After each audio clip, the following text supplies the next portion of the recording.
back with another Hood Nature reaction. Today we got the good, bad, and the disrespectful ways animals protect themselves, man. Let's not waste any time to get right into it, yeah? The following video may disgust you. The following video may offend you. The following video was sponsored by NordVPN. Dude, what the fuck is that? That guy deserves an award. A Darwin Award. What You is remember that? that video I made on animals that got absolutely screwed by nature? Well, if I would have known just how bad this guy has it, not that guy, him, I definitely would have RSVP'd a spot for it. That is a dwarf sperm whale. If you've never heard of them before, there's a pretty good and slightly depressing reason. This pint-sized porpoise typically measures at 7 to 9 feet long, can weigh in at 600 pounds. And while that would make him a tank as a human, for an animal with whale in its name, it's pretty travel size. And that's what makes it the light work of the ocean. The thing is, being plus size works for whales since they're too massive for anything to be a legitimate threat to them. Anything that isn't a malicious equality dolphin.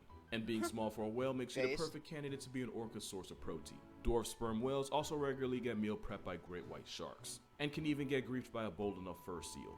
With the ocean being the gauntlet of disrespect that so often is, it almost makes sense when dwarf sperm whales beach themselves. That and the fact that with its sonar not working in shallow water, the whale basically goes blind and as a result panics. So much so that they often factory reset themselves to heart failure. And this kind of thing happens a lot more than you'd expect. To the point where most of what we know about this dwarf whale comes from the individuals that beach themselves. That thing's so small. And obviously nature Holy felt bad for this shit. eternally screwed cetacean since nature gave it a secret gross weapon. looking. Dwarf sperm whales are equipped with a sac near its anus filled with reddish brown fluid that I've been told looks a lot like chocolate syrup. So far no one's been brave enough to see if it tastes as good. When this pressed porpoise feels threatened, it'll release its Hershey-flavored contingency plan the same way a squid might do with ink. The idea being to confuse a predator long enough to escape to get put on a shirt another day. What looks like a blue whale's time of the month is actually a dwarf whale matrix ducking death. Although admittedly it doesn't take you very far if you proceed to skull check a rock in the process. In a world where death can be waiting at every corner, animals had to get creative to live long enough to make more of themselves. You can be a turtle and carry your personal panic room on your back. You can equip yourself with spines and quills to make sure if you go down, you don't go down alone. And if you're a predator, staying camouflage can ensure your victims never see you coming. Damn, look at that boy. Did you see him? I hope so, because he sees you. Being able to go real life incognito is important in the wild, but just as important on the internet with your precious data. Which is why NordVPN creates an encrypted tunnel for data and protects your identity by hiding your IP address. Hiding my IP address is exactly what I need to consider. You know, before it became televised ADHD, if you can't watch it in Europe or super fast ads track, get the most VPN guarantee, it's basically risk-free. Unfortunately, risk-free is something that applies to zero aspect of this whale's way of life. And when you play the game of life on veteran difficulty just by playing it in the ocean, you have no choice but to get creative. Just ask the hagfish, one of the most vile things in the sea. The hagfish diet consists of all the things society would normally bury or flush down the toilet. And that can involve burrowing itself into a rotting and possibly diseased corpse and eating its way out. Anything with a meal plan like that probably isn't something you should think about eating yourself. That is Unfortunately, most disgusting. fish don't have a thought process. Which is why when stressed and pressed, the hagfish will produce a bucket's worth of slime as self-defense. The end game to trying a hagfish is the very real possibility of suffocating as the slime clogs the gills, and the fish that thought it scored easy calories now chokes to a flatline. In 2017, a truck carrying hagfish crashed, and the hag scored enough slime to turn the highway into final destination. It's like a Mario Kart item that just slipped past the sensors. Pun intended. And for those of you questioning what a gang of goo guppies was even doing on a truck, well, apparently the hagfish is a delicacy in some places. He's a stronger person than me, that's for sure. Don't bother asking why, no answer satisfying enough. People also eat cucumbers. And I don't just mean the underage pickle. I'm talking about the sea cucumber. The sea cucumber is an echinoderm related to starfish and sea urchins, but it looks like it identifies as something you'd wipe off the bottom of your shoe.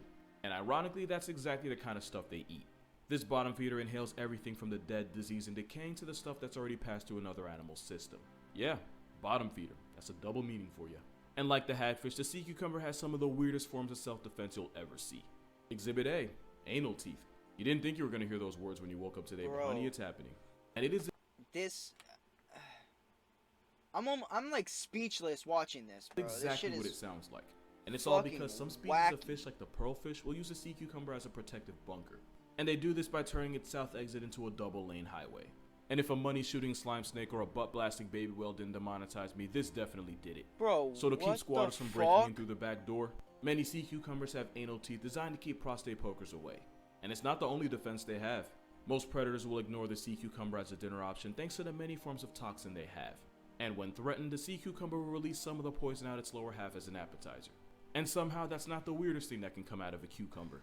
Because as a last resort in the face of certain death, the sea cucumber will respond by ejecting its internal organs fresh out of its anus in a display that's guaranteed to traumatize any predator that messed around and as a result found out. And like its cousin the starfish, the sea cucumber has the ability to regenerate any organs it negotiated in the heat of battle. And best believe they abuse it. Bro, You've never seen an animal weaponize its fuck? poop chute like a sea cucumber. Actually, you have. If you've seen the honey badger, you can find this felony fair's face on the Mount Rushmore of disrespect. And one of the reasons is because it too has a secret weapon. Because when a honey badger wants to make a scene, it'll flip its anal pouch inside out. It's amazing how many times a body part can come up in one video. This Oreo weasel reversing its anus and the smell that comes with it is about as bad as you'd expect. Not only is it suffocating enough to ward off predators, it's also believed to temporarily paralyze attacking bees long enough for this black air force to make off with our honey and larvae. So when I call this a steroid skunk, I'm not very far off. A lot of things can come from an encounter with a honey badger, but a Febreze of liquid booty to the nose probably wasn't something you'd expect. Because a honey badger is just a four-legged assault on all five senses. Damn! Same way a vulture's a violation to the nasal order. Vultures get clout off eating all the things nobody else in nature wants to deal with. You know, I'm sensing a theme here. Vulture stomach acid is so corrosive that these corpse pigeons can eat the most dangerous substances in the world and go back for seconds. Botulism, cholera, and anthrax would all turn any other scavenger into a skeleton, but vultures are able to handle it. For reference, botulism is a toxin that attacks the nerves and can lead to difficulty breathing, muscle paralysis, and permanent sleep mode. And it only takes the smallest amount to put you in a coffin. But the nervous system of the vulture is able to eat botulism like candy. Damn. Vultures actually make the world a better place by eating all the nastiness other animals would die trying. But it makes how they defend themselves even worse. If anything gets too close to a vulture's nest, it'll respond by vomiting half-digested sewer-smelling foulness I can't even imagine. Or maybe I just don't want to. Normally they do this only as a distraction. But if any of the violation marinating inside them gets to your face and eyes, it's not going to be a good time to be alive. And there's never a good time to be around this bird for the same reason. Now I can confidently say I've made it abundantly clear that I don't approve of anything this morally bankrupt graveyard goose stands for. If Happy Feet were Shawshank Redemption, these birds would have been the sisters. That might be a dated reference, but considering what I'm referencing, maybe it's a good thing if you don't get it. Something about their eyes steals the joy from my soul. Petrels are the freeze-dried vultures of the southern seas. Its diet of the dead, decaying, and downright disgusting is why sailors also nicknamed it the Stinker.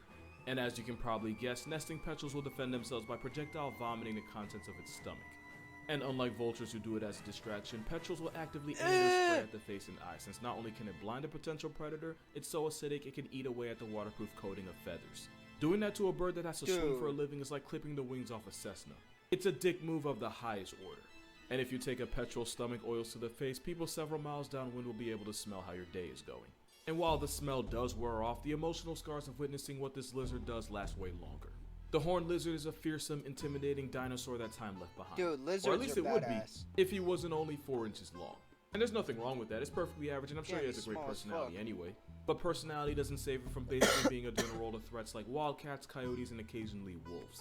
So when its life is in danger, the horned lizard does something so drastic that I'm gonna go ahead and put this right here to give you time to mentally prepare yourself. Okay. The lizard takes aim and shoots blood right out its eye. Bro, and while what the coyote the takes some time fuck? to reevaluate his life choices and whether or not he should get tested, the bloody lizard slips away to become someone else's life lesson. Not only does squirting its own Kool-Aid confuse mammalian predators, it also tastes bad enough to make them decide it's not worth the calories. But as for why it has to be out of their eyes, I do not know. Nice, good But point. honestly, if a pupil period's how you Bro, want to live what your life, the who am I to fuck? judge? And even That though is- you'd expect this that bloodlusty is lizard to be an what Australian the citizen, it's actually fuck? found in the American Southwest. For your daily dose of Australian nonsense, look no further than the Stropherus gecko. Similar to the horned lizard, this tiny gecko would normally be free calories for any predatory bird that happens to snatch it up. But of course, this gecko has a comeback. Despite what I'm about to tell you, I can assure you Dude, that that wasn't gecko a pun. looks Instead of badass. blood, the gecko releases a foul-smelling, bitter-tasting fluid from its tail. And Okay, like with the that's lizard's way blood, the better. gecko's money shot is rank enough to convince most birds not to eat it. Alternatively, It's way better than shooting fucking blood out of your eye. Like, oh my mixing the fluid with god. ammonia produces a highly flammable substance, and my condolences to the family of whoever had to find that out. These geckos are so confident in their secret weapon that they'll often bask in the sun in shrubberies in broad daylight in clear view of predators. Most geckos avoid conflict by being Damn. nocturnal, so this one exposing itself while also having no venom or spines means you're looking at a cocky lizard. Especially since even though it is foul tasting, the fluid by itself is technically harmless, which you can't say about the tomato frog. In the wild, this frog is only found in one place, and that's on the island of Madagascar. Unfortunately, that means it also shares an area code with over 80 different species of snakes, most of which have no problem putting a frog named after a fruit on a Damn. bullshit list. But of course, this 80? bite-sized frog ain't the easy lick it looks like. When a hungry snake on the hunt starts looking at this frog the wrong way, it'll puff itself up and inflate to make itself look as intimidating as possible. If that and the fact that this frog shares a color scheme with a red flag doesn't work, it moves on to plan B. As soon as a snake makes contact, the frog releases a sticky, glue-like substance from just under its skin.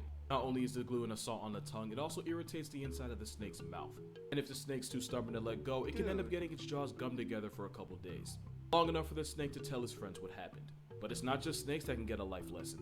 A lot of people will keep this affiliated Kermit as a pet, which is fine, except if you handle them for too long or stress them out in any way, you can end up getting glued, and occasionally it can trigger an allergic reaction in people. It won't kill you, but it's why owners are advised not to try Occasionally causes allergic reaction in humans. Allergic reaction will not kill it. and handle this frog. And for mental health reasons, you Dude, shouldn't what handle the the hairy fuck frog is either. that? It got its name from the hair-like structures that grows That on males, is but the reason for that is terrifying. actually surprisingly wholesome. Those structures help the frog absorb more oxygen and allows him to spend more time underwater to look after his family of eggs. But it's also known as a wolverine or horror frog, and the backstory for that is a lot That frog less looks wholesome. cool. It's The when other this one, Central African frog this frog looks cool. That looks cool. That looks just like fucking horrifying. Like, look at that fucking thing. What the fuck is this? Jesus Christ. That is fucking abysmal. absorb more oxygen. The other and one allows him looks to way spend more cooler, time though. underwater to look after his family of eggs. But it's also known as a wolverine or horror frog, and the backstory for that is a lot less wholesome. Because when this Central African frog chooses violence, it'll purposely break the bones in his toes, force them through the skin, and then use them as DIY claws. Imagine going to fight a guy and he gives himself an open fracture and then tries to slash you with it. The bones do heal and the tissues eventually regenerate, but the mental image it inflicts on what did anyone's he say? skin and but it's also known as a wolverine or horror frog, and the backstory for that is a lot less wholesome. Because when this Central African frog chooses violence, it'll purposely break the bones in his toes, force them through the skin, and then use them as DIY claws. Imagine going to fight a guy and he gives himself an open fracture and then tries to slash you with it. The bones do heal and the tissues eventually regenerate, but the mental image it inflicts on anyone involved stays with them for life. That's Claws themselves insane. might not look that bad, but if we solve conflicts by Anderson Silving ourselves, world peace would be our only option. If you don't get that reference, you're one of the lucky ones. True. But if snapping your own bones and using them as weapons wasn't metal enough, one ant somehow managed to take it a step further. Okay, Because what when is the this? Malaysian Calabasas saundersy colony is under attack, as a last resort, a soldier ant will violently contract its abdomen until 2 poison-filled glands explode. These ants full-on kamikaze themselves, while also taking out any enemies caught in the toxic blast radius. The glue is acidic, corrosive, and strong enough to immobilize attacking ants. And while turning itself into a tactical puts the soldier out of commission, what? its sacrifice can possibly save its entire colony. Because if the invading ant colony wins, go murk the queen, steal all the food, and even capture some of the soldiers from the losing side and keep them as slaves. Which is why if it gets to that Wait, what did he just say? glands explode.